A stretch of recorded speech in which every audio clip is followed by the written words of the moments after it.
সীমান্ত হত্যা কোনোভাবেই গ্রহণযোগ্য নয় বিজিবি মহাপরিচালক। বর্ডার গার্ড বাংলাদেশের বিজিপি মহাপরিচালক মেজর জেনারেল মোহাম্মদ আশরাফুজ্জামান সিদ্দিকী বলেছেন, সীমান্ত হত্যা কোনোভাবেই কাম্য নয়।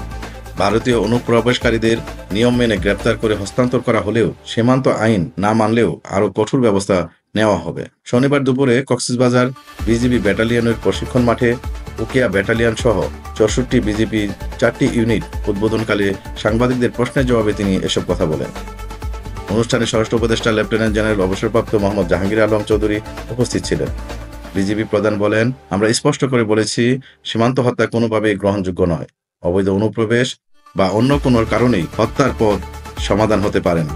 তবে এই ধরনের ঘটনা চলতে থাকলে বিজিবি আরও কঠোর অবস্থান নেবে। এদিকে সীমান্তের নিরাপত্তা নিয়ে কোনো সংখ্যা নেই বলে আশ্বস্ত করেছেন স্বরাষ্ট্র উপদেষ্টা লেফটেন্যান্ট জেনারেল অবসরপ্রাপ্ত মোহাম্মদ জাহাঙ্গীর আলম চৌধুরী। তিনি বলেন, সীমান্ত নিরাপদ রয়েছে, কোনো ধরনের আশঙ্কার কারণ নেই। অন্য দেশের সীমান্তেও অনুপ্রবেশ না করলে বাংলাদেশের নাগরিকদের নিরাপত্তা নিশ্চিত থাকবে। সীমান্ত হত্যা শূন্যের কোঠায় নামিয়ে আনতে বিজিবি সর্বোচ্চ গুরুত্ব দিচ্ছে বলে জানান স্বরাষ্ট্র উপদেষ্টা। তিনি আরও জানান, মিয়ানমারের অভ্যন্তরীণ সংঘাতের ফলে বাংলাদেশ মিয়ানমার সীমান্তে স্পর্শকাতরতা বেড়েছে। সীমান্তে নিরাপত্তা জোরদারের অংশ হিসেবে উকিয়ায় নতুন বিজিবি ব্যাটালিয়ন স্থাপন করা হয়েছে।